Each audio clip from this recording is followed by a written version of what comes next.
Oh, there we go. We're on. Okay, we're going to, good morning, everyone. We're going to go ahead and start up.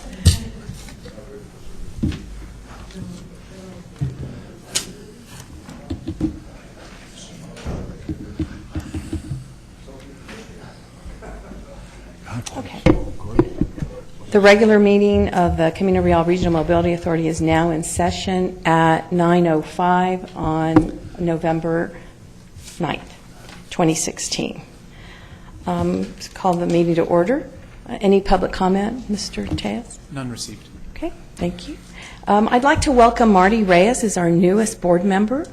And we welcome you, Marty, and thank you for being here. And I'll let you make some comments if you'd like to. Thank you. Thank you very much. It's a pleasure and an honor to be here to work with all of you and to represent the East Side. So thank you very much for having me. Great to have you here, Marty. Thank you.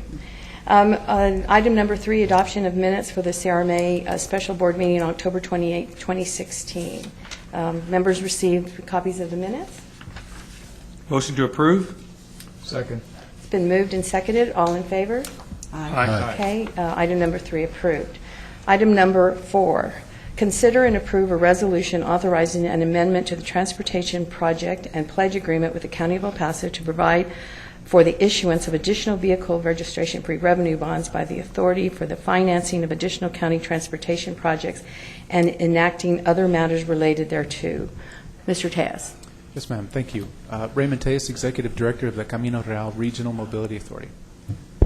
Are we good? How's that? Is that better? Yeah. Can we have IT maybe turn up this mic a little bit? How's that? Oh. Voila. Yeah. Raymond Tejas, I'm the Executive Director of the Camino Real Regional Mobility Authority. So item 4 is read into the record. Is an amendment to the Transportation Project and Pledge Agreement with the County of El Paso. This one, and in fact actually items 4, 5, and 6 are all somewhat related. They all deal with the 2013 El Paso County Comprehensive Mobility Plan, and specifically the vehicle registration fee bond issuance that the Regional Mobility Authority has issued. This item 4 specifically, when you go back in time, there are various agreements between the County of El Paso and the Regional Mobility Authority, which, if you recall, actually, let me go back all the way to the beginning. So the County of El Paso, if you'll recall, implemented an optional vehicle registration fee. And that fee then, once they imposed it, was assigned to the Regional Mobility Authority. And that was done through the original Transportation Project and Pledge Agreement. So that was done in 2014 through the original Transportation Project and Pledge Agreement. This amendment allows for the Regional Mobility Authority to issue additional bonds off of that original pledge. So that, in a nutshell, is the intent of this item. The reason for that actually goes back to some issues that the county has had with their transportation reinvestment zone. So if you recall, the original 2013 Comprehensive Mobility Plan envisioned several funding sources for different projects that the RMA was going to be tasked with through the County of El Paso. The original version had one bond issuance off of the vehicle registration fees, and then had the County of El Paso developing and implementing a transportation reinvestment zone that would then provide additional revenues for projects. Well, after the county's transportation reinvestment zone was implemented, and I should mention, excuse me, after several county TRZs were implemented throughout the state, the Attorney General ruled that there were some constitutionality issues with county-imposed transportation reinvestment zones. So the county then went back and identified different ways to provide the funding that was lost through their transportation reinvestment zone. And this was one of the approaches that they had determined would work best for all. And that was basically authorize the Regional Mobility Authority to go out with a second bond issuance to pull down additional bond proceeds for the development of additional projects. So that, as I mentioned in a nutshell, is item number 4. It's amending the original Transportation Project and Pledge Agreement to allow for a second bond issuance. I would mention also these agreements, this Transportation Project Pledge Agreement requires the county to enter into, I should say that requires the RMA to receive additional project development agreements with the county for each project that it develops. So the project and pledge agreement allows for us to go out and issue bonds and receive those proceeds. However, we're not authorized to use any of those proceeds unless and until we actually enter into project development agreements. So every project that we talk about, whether it's Rojas, Old Waco Tanks, East Lake Phase 2, like we're going to talk about next, has an individual project development agreement. And that's what you'll see here under item number 6. So just a note, because that will be coming up next. There were some additional items that this amendment does. It cleans up the project list. As you'll note, there's a new exhibit that has the new project list, and it also breaks out the projects by vehicle registration fee bond issuance. So there is a list of 2014 bond projects, and now there will be a new list of 2017 bond projects that will be completed. So that's it in a nutshell. Subject to your questions, I would recommend approval of this item. Mr. Tez, and the bonds we expect to issue February, March timeframe, is that the That's the current goal, yes, ma'am. projection to do that? Okay. Yes, so, and actually, that's a really good point. So this item allows us to go back to the bond markets. Now, of course, working with bond counsel, we will be back to the full board with those bond documents along the way for all of the various approvals. Any other questions? Or I do Wardy? have one question. Mr. Tejas, we've been real concerned as a board and with discussions with you about revenue for the RMA. What are we charging the county an administrative fee for the issuance of the bonds? Yes, sir. So the original vehicle registration fee bond had and I want to say it was 0.1%. In essence, we are generating revenues of about $68,000 a year for an initial period of minimum of 5 years, but up to 10 years, depending upon how long the program runs. So we envision another administrative fee being tacked onto the second vehicle registration fee issuance. Okay. Thank you. Yes, sir. Mr. Parker, did you have a question? No? Any other questions for Mr. Taz? Entertain a motion to approve.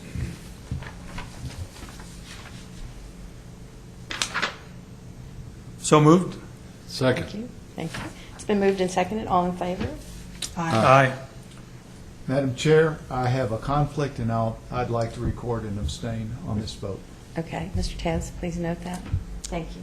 Mr. Thank you. Okay. Item number 4 has been approved. Item number 5, discussion and action on a pledge, and we're going to take 5 and 6 together because, again, they're related. Discussion and action on a pledge and assignment agreement which provides for the town of Horizon to pledge transportation reinvestment zone revenues to secure repayment obligations for a portion of the cost of the East Lake Boulevard Phase 2 roadway project. And number 6, discussion and action on a board resolution to authorize the execution of a second amendment to the interlocal agreement, VRF Project Development Agreement for the East Lake Boulevard Phase 2 roadway improvement project with the County of El Paso and the town of Horizon City. Mr. Tez. Thank you. So as I mentioned under item 4, item 6 in particular deals with the amendment to the interlocal between the County of El Paso and the Regional Mobility Authority that actually allows us to use the vehicle registration fee bond proceeds for the development of the East Lake Phase 2 project. So what I wanted to describe, and if you don't mind, I probably should have ordered these differently. I'd like to start with item number 6 because that's the original interlocal. As I mentioned, the county requires the interlocals to be put into place for us to use those proceeds. The original interlocal provided us with access to $2.2 million for the design services necessary for the East Lake Phase 2 project. In that one, we engaged the CEA engineering group, and they have completed those design services. We used those design plans and went out for a construction contractor, and as you know, we have awarded to Jordan Foster, and that was under the first amendment to the interlocal. The first amendment to the interlocal then granted the RMA access to $16.7 million for the construction activities necessary for East Lake Phase 2. And again, that was awarded to Jordan Foster. Now, we have not executed those agreements. We are pending the execution of this interlocal, as well as item number 5, which is next. I should mention also the town of Horizon City. There's a representative here from the town of Horizon City. Actually, yes, both of these items, number 5 and number 6, went before the Horizon City Council yesterday and were approved. And item number 6 and number 4 will be going to the county the next Monday, I believe. So item number 6 then, the second amendment to East Lake Phase 2. As I mentioned, the First Amendment allowed for us to use $16.7 million for construction. This Second Amendment does several things. It adds the town of Horizon City to the interlocal agreement and outlines the responsibility of Horizon City. Now, I should step back. This one is important. The original plan for the development of East Lake Phase 2 was that the town of Horizon City would implement its own transportation reinvestment zone. It would then assign those revenues to the RMA. The RMA would then go to the State Infrastructure Bank and pull down debt, and we would execute the project in that manner. However, as we began digging into the project, we realized that the State Infrastructure Bank loan proceeds are commingled with federal funds, which means then that we would have federalized the East Lake Phase 2 project, which increases cost and time associated because of the increased environmental processes and the like. So we all sat back down at the table and tried to figure out a different way forward. The approach that was agreed upon, in particular between the county and Horizon City, was that the county would pay for the project using vehicle registration fee bond proceeds. The RMA would develop the project, of course, and then the town of Horizon City would repay the county over a period of time using its transportation reinvestment zone incremental revenues. So that's what you're seeing under item 6, is essentially the fleshing out of that relationship and the use of those proceeds. Incidentally, I'd mention also one other unique item that was added to item number 6 at the request of the county is that the funds that will be used to pay for, and I should mention, Horizon City's responsibility is limited to 22.7% of the total project cost. So that's an important note. However, the way that the RMA will pay for this project is we will use the regular bond proceeds on the 2014 vehicle registration fee bonds for construction for the 77% of the work that will be completed, just as we do with all the other construction projects. However, the 22% that is being paid, that will be reimbursed by Horizon City, we're actually pulling out of the vehicle registration fee general fund of the bond proceeds. That's a distinction that the county has asked to be made because we are not using the construction fund. We are actually using the excess funds of the bond proceeds. So I hope I've made that clear, but please stop me if you want to get into the details of that. So that, in essence, is the nature of item number 6, which is the amendment to the interlocal, which adds Horizon City to the project development agreement. Then item number 5 is the separate instrument strictly between the town of Horizon City and the Regional Mobility Authority, which actually pledges the transportation reinvestment zone proceeds of Horizon City to the Regional Mobility Authority, and that's where we will use the funds to actually pay back into the bonds at the bond proceeds. The vehicle registration fee general fund, I should say. So, subject to your questions, I know this one's very complicated. So please, a little bit, it is fairly convoluted. If you'd like for me to go through it again or in a different manner, please just let me know. Otherwise, I would recommend approval. I would mention also, just generally, item number 4 was actually, the agreement was developed by Paul Braden, our bond counsel. Item number 5 was developed by Mr. Braden as well. And item number 6 was actually developed through Brian Cassidy's law firm. So we have had outside attorneys review and actually develop these agreements on our end. Questions? Any questions for Mr. Tejas? Okay. Entertain a motion to approve. So move. Thank you. Second. Second. It's been moved and second. All in favor? Aye. And that's for 5 and 6 approval, items 5 and 6. And Madam Chairman, I would like to record an abstention on these 2 items. Thank you, Mr. Niemer. So, Mr. Tess, will you note that, please? Yes, ma'am. Thank you. Item number 7, I've got 2 items. Quarterly presentation, update and discussion on the following programs or projects. A, 2013 El Paso County Comprehensive Mobility Plan, and B, El Paso Streetcar Project. And Mr. Head is going to present on A. Thank you. Good morning, David Head from CEC. And we're going to be talking about the quarterly update on the CMP projects that you were just talking about, pretty much. So with that, we'll go through the project map. I have a new project map, so maybe it'll be interesting a little bit. And the project listing, we'll go through that, then project updates, and we've broken it up as before into design, construction, and then what I call the others. So this is the new project map, and to get you oriented with it, 375 is kind of running up on the left side, and this is on the east side of El Paso. Everything seems to be over there right now. 62180 or Montana is at the top of the map, and I-10 is kind of down on the left corner of the page there. So with that, East Lake Phase 1 is the, I call it red. Right there it's I-10 over to Darrington. Then you've got Old Waco Tanks, which it looks green, but it's really blue right there. And then you have East Lake Phase 2. Rojas Drive is in the blue color. And Greg Edgemere is up at the top of the page. It's kind of a brownish color, I would say. Then the lime green is Mission Ridge Boulevard. Right there in the center, Vista del Sol is right there off of 375 in the green. Darrington Road is the brown, and Pelicano is in the kind of bluish color.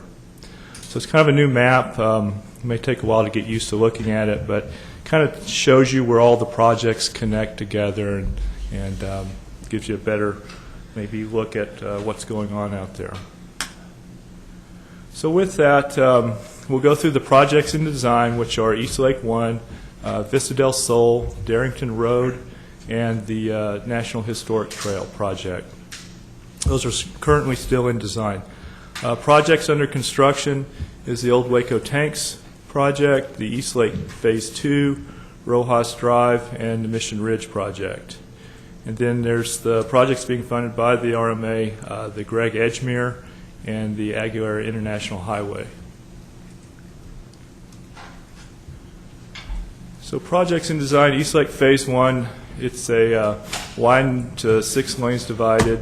I believe it's 4 lanes right now, and the PS&E is pretty much complete. There's a few things that they're still working on. The construction estimate is around $20–25 million, and we think that we're going to go to letting sometime in early 2017. And with that, the first 3 numbers up at the top there, dollar amounts are where we're at with the contract, so you can see that we're clipping along pretty good, and we're about finished. The plans, like I said, were around almost complete.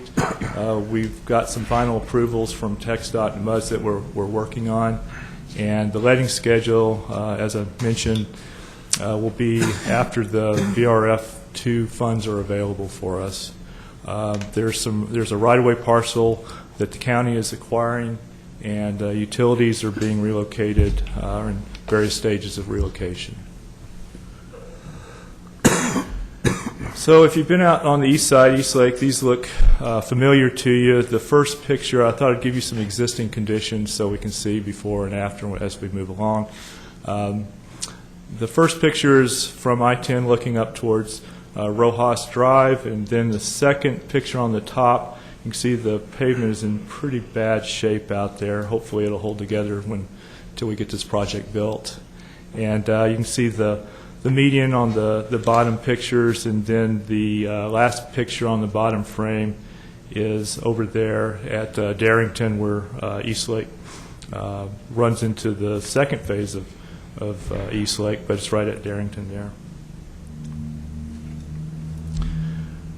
So this next project in design is the Vista del Sol project, and it's going from 2 lanes to 4 lane divided over by Loop 375 in Sherrington. We're pretty much almost complete with this one also. The construction estimate is at $4 million, and we're thinking this one's going to go out in early 2017 also. So 2017 early is going to be pretty much a busy time. There are some, as you'll remember, the base bid, the water utility is going to be in the contract for the base bid. They're going to have, they need some sewer and water lines that we'll be building for them out there, and there's some pending right-of-way survey and acquisition that we're working on right now.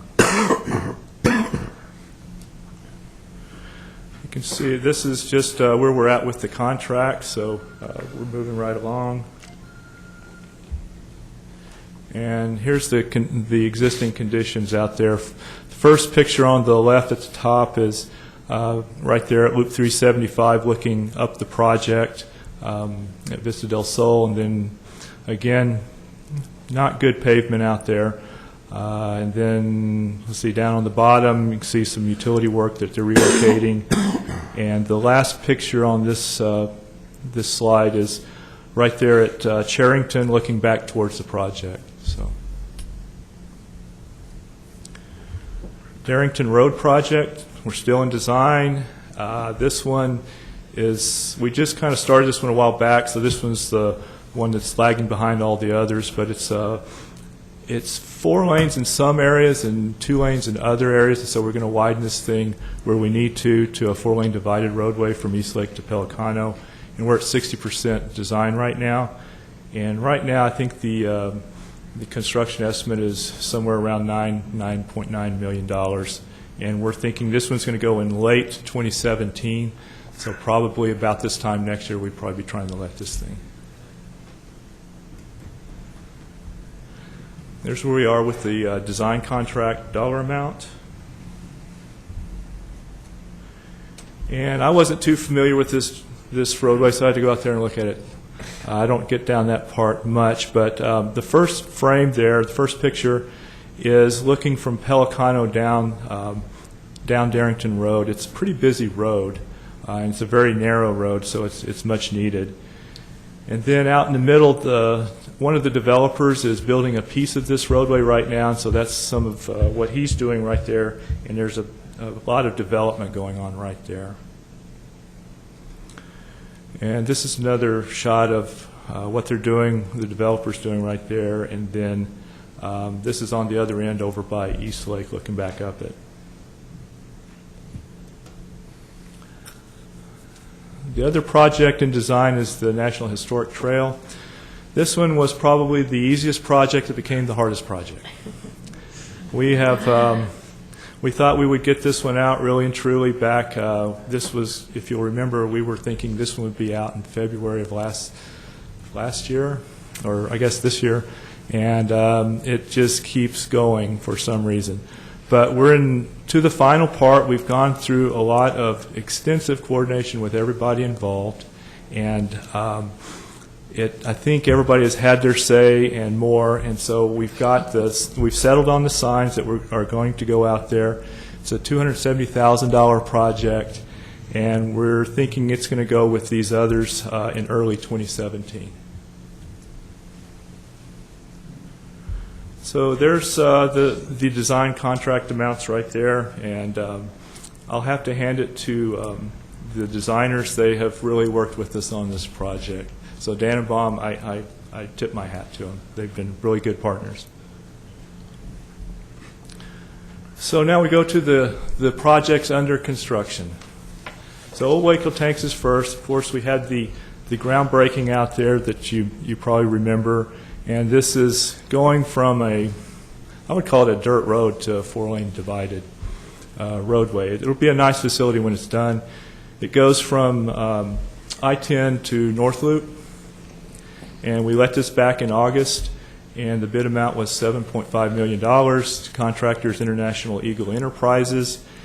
And we have started construction. They've been out there clearing just this week, actually. And City of Socorro is a partner with it, and you can see the funding down there, all the people involved. So I don't have any pictures of the construction itself because that just started like 2 days ago. But existing conditions, as you remember, if you have kids or grandkids, the first picture, the corn maze is on the left side, and this is looking back up from down on Old Waco Tanks up towards the interstate, and then the next picture is the right kind of at the right-of-way line. Those poles are being relocated right now from El Paso Electric, and that's looking back towards North Loop. And this is just another picture. If you're familiar with the project, Old Waco Tanks used to veer off to the left of this picture, and that's the only paved portion on it. That will be a dead-end street, and Old Waco Tanks actually will go towards North Loop right there by that, through that field right there and through that, by that rock wall. So it realigns and there will be a new intersection down at North Loop. And I think I've mentioned this before, but it won't be Old Waco tanks when we're through. It'll be East Lake. So a little bit of change there. East Lake Phase 2, it's going to be a 6-lane divided roadway from Darrington to Horizon. This was let back in July, and the bid amount was $13.4 million. Jordan Foster is the contractor, and we've got some funding that we were just talking about. And there's, I think the county has already approved this now, so we should be moving forward. But here's the existing pictures. This is looking up East Lake Phase 2, up Phase 2, and then the second picture is where the existing stops on East Lake, and it goes across that desert, and you can see that dirt road out there. It goes across to Horizon Boulevard out there. So there's a lot of new location that will go on. And this is this is looking from Horizon Boulevard back up into the project, where it kind of makes a big loop there and comes back down to Horizon. So both of these pictures is about where it'll come in to Horizon Boulevard. So it'll be a new interchange right there. The other another project under construction is the Rojas Drive. It's 2 lanes going or it's 4 lanes going to a 6-lane divided roadway. That was let back in July, and the bid amount was $3.8 million, and the contractor's Horizon Construction, and we've had the pre-construction with the contractor, and he's submitted some schedule changes that we're looking at, and he's wanting to start in a couple of weeks on that. So we're working through that to see if we'll allow that or not. So these are the existing conditions on Rojas. This is looking back, I believe that's west. That's probably about right at Bill Burnett right now. And it's a pretty busy road and much needed. So this is still looking west, but down in the middle of the project, you can see the kind of the flush median and all that will be in curb and things like that. And then the other picture there is looking back at East Lake, or looking at East Lake to the east. So the other project that we're getting ready to finish up is the Mission Ridge Boulevard project. The contract amount for this was $4.5 million, and CMD Endeavors is the contractor. And so far we're ahead of schedule. As you can see there, and they're working on hot mix. They're about through with hot mix. And the sidewalk landscaping are going on. There's a hike and bike trail, and they've just about finished the traffic signal out there. We're thinking that this one's going to be finished in the next month or two, so it's coming along quite well. And this is just some pictures of it. This is looking down. If you kind of know the area, which I didn't until I had this project, the other piece of Mission Ridge is kind of, you don't see it from here, but there's a gap in it, and that's another project that the county is asked to look at. But this is the roads and the median that's going to be out there. So this is some of the paving that's going on. We haven't striped yet. And then the second picture over is the bike lanes and things. So it'll be a pretty nice facility when it's done. This is the signal work up at Pelicano, and I believe that's probably in by now. And then they're working on the median landscape. So there will be trees and things out there. So we go on to the others projects, or what I term the others, and this is the Greg Edgemere Extension project. It's to bring in, it's to kind of fill the gap between where Edgemere stops and Greg Road is. It's a 4-lane divided with bike lanes. And the RMA is funding the construction through a payment to the county for $2.5 million. And it's through a county developer participation agreement. So what I understand is PSB is they were letting a contract to do the water and sewer lines, and last we checked, somebody's out there working on it. So I don't think they're going to go in and construct the rest of the road until they get the water and sewer in. So that's what I'm being told by the county. And this is the existing conditions. The Edgemere, on that first slide at the top left, that's where Edgemere stops, and you can see some construction going on out there, and they're putting in some things in all these pictures. And then down at the bottom right-hand last picture is where it comes into, Greg, over on the other side. So I believe that dirt road is kind of where it runs into it. The last project that I have is the Aguilera International Highway. If you remember, this is TxDOT is managing this construction project, and the Dan Williams Company has it. It's a $15.5 million contract, and they seem to be ahead of schedule also. And there were a couple of change orders that they did in there that were for some barbed wire fence and some other little issues. The bridge is probably almost complete by this time. It's 90% back when I took these pictures, and it's they think it's going to be complete in the spring. So with that, I'll entertain any questions. Any questions for Mr. Heck? Great update. Thank you very much. It helps to have those photos, I think, to see where we are and where we've been. Thank you. Mr. Taste, you're going to give us an update on streetcar. Actually, Gil Gardner, the project manager for the streetcar project, is going to provide an update, a construction status update for you. Okay. Good morning, Mr. Gardner. Good morning. I'm Gil Gardner, the construction manager for the El Paso streetcar. Following a real good presentation, his was much more exciting than mine this morning. But let me get started with it. Our agenda, we're going to look at the progress summary, SBE progress, give you a good construction update for both the infrastructure and for the vehicles. A little discussion on the implementation and operations plan, community involvement, and then what we're doing in construction management. What I'd like to point out is that we developed this presentation, finalized it last Friday morning during the day. There was a rainfall, a storm Friday night. The contractor has come out of it, cleaned everything up, and if you notice, they actually have poured concrete on Kansas. So they're really going to town. They managed to get it all cleaned up.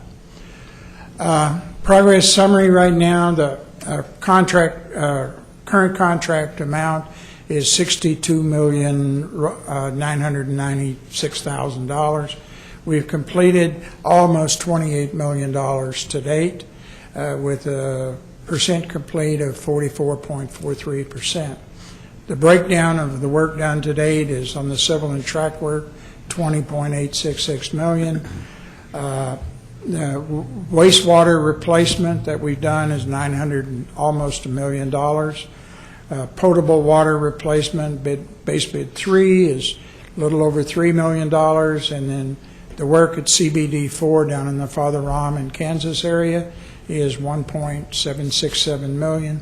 And then we've done work on change orders that we've done, including utilities and everything, of $1.361 million for a total of $27,988.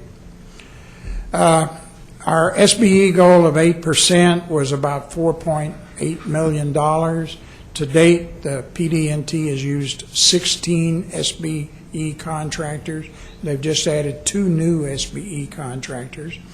Note is the work completed by the SBE contractors is $2.145 million, and it's very, very close to their standard 40. It's about 44% complete. So the SBE construction is tracking the overall construction of the project.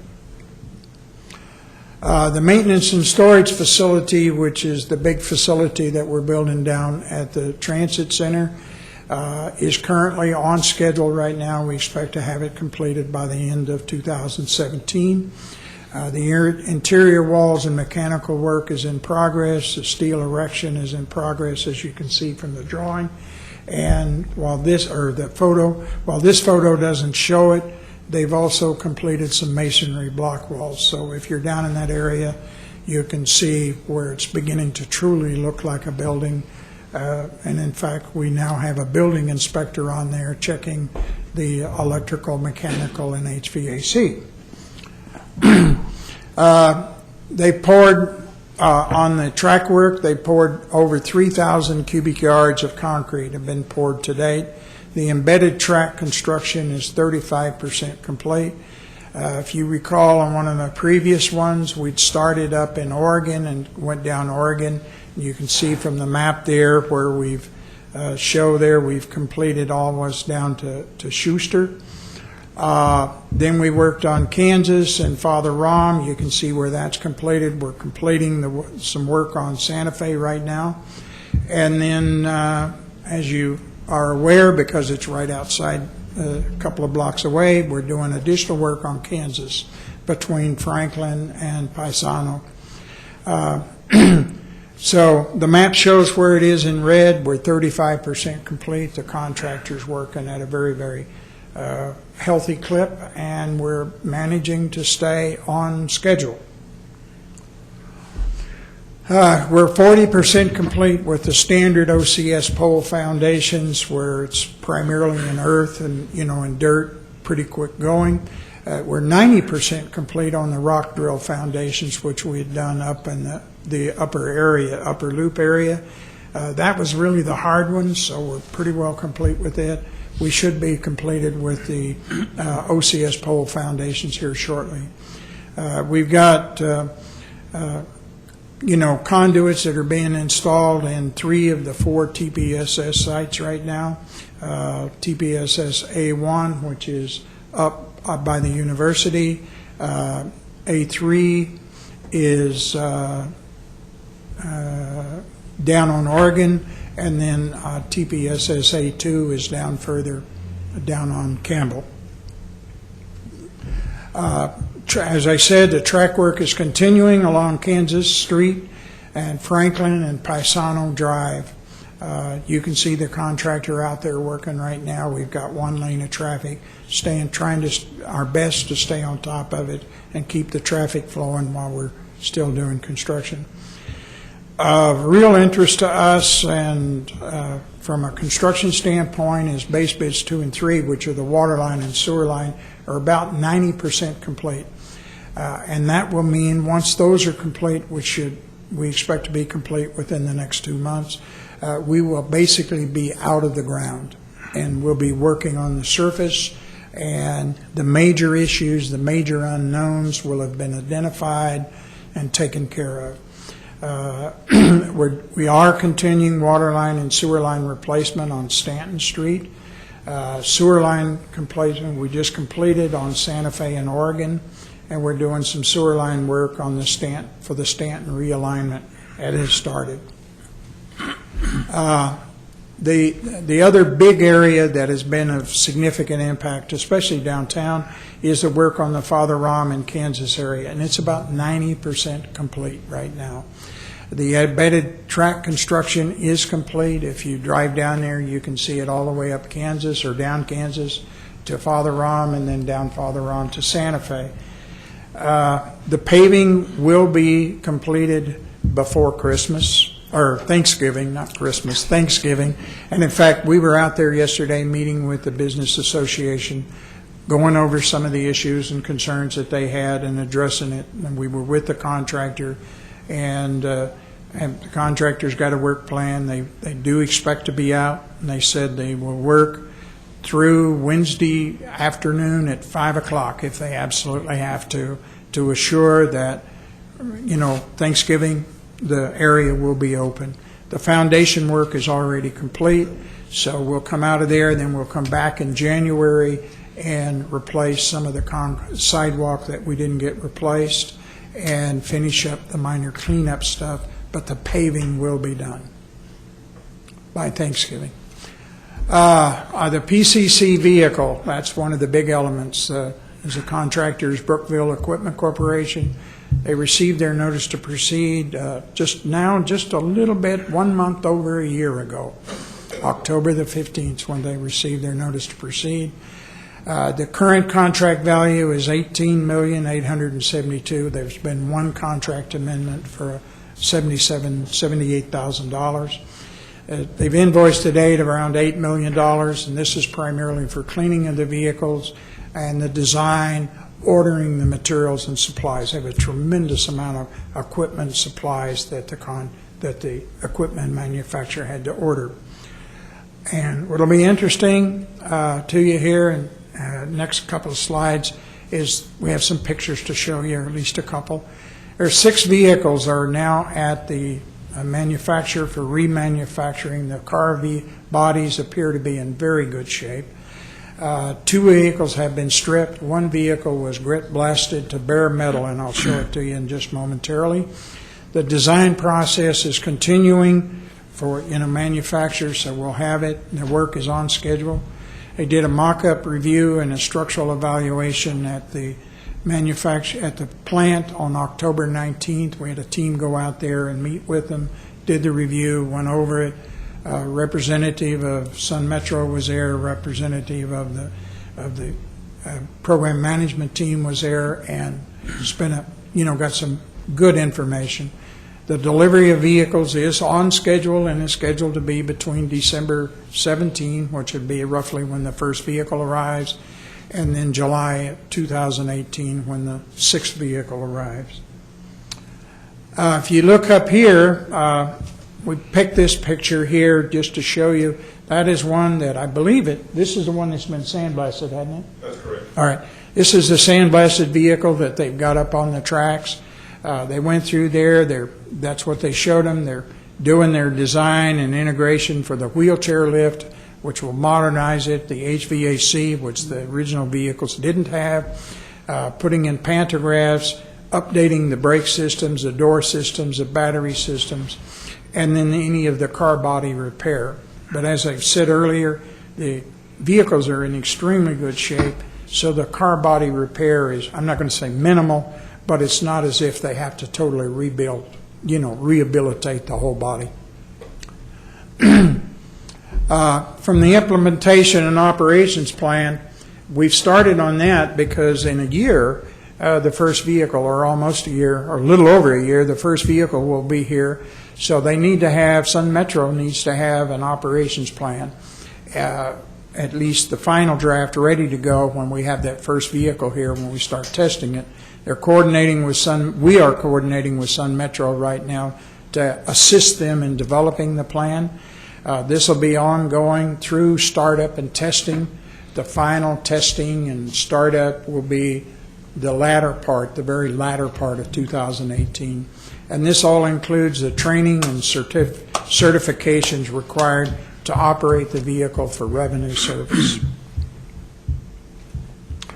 As you know, we've had a very, very strong and ongoing and active community involvement program, and we keep making presentations to the neighborhood and the civic group, including the Texas Society of Professional Engineers, the Infrastructure and Development Committee, Central Business Association, Kern Place Association, all of the various communities, and then the American Council of Engineering Companies.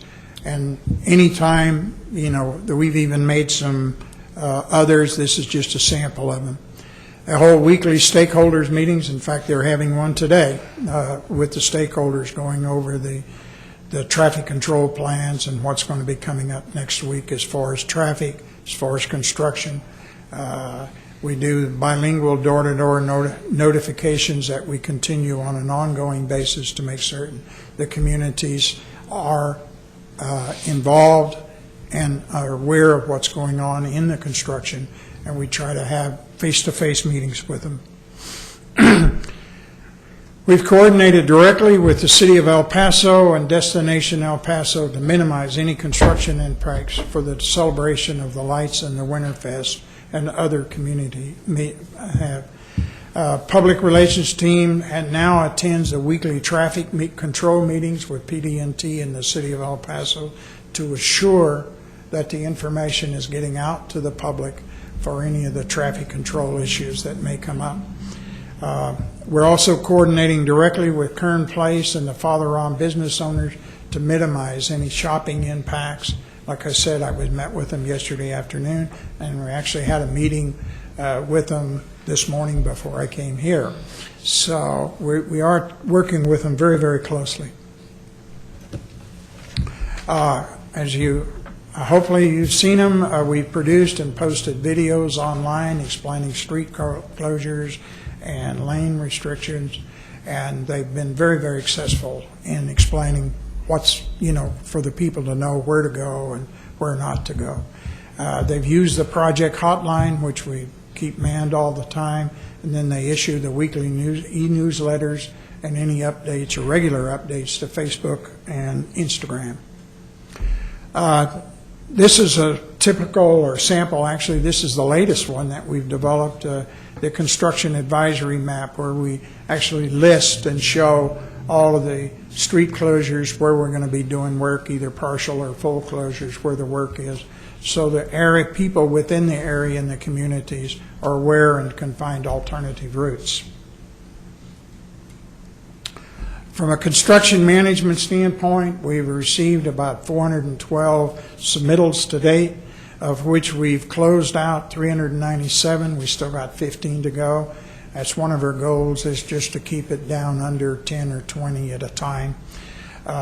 We have an estimated total of 1,700 submittals and deliverables, so we're about a third of the way through the submittal process. Request for information, contractor is provided. 294 have been received to date. We've closed out 282 of them. We've still got 12.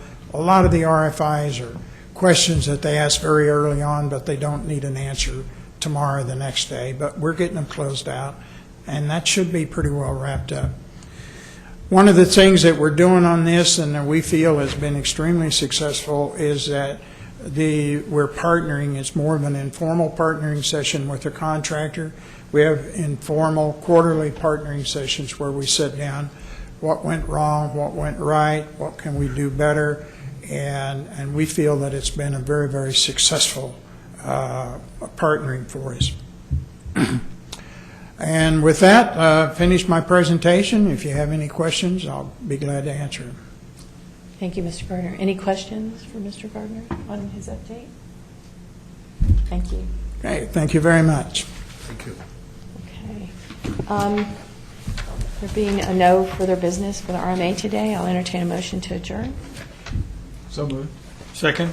It's been moved and seconded. All in favor? Aye. Aye. Thank you. So the RMA is adjourned on November 9th at 9:51. Thank you.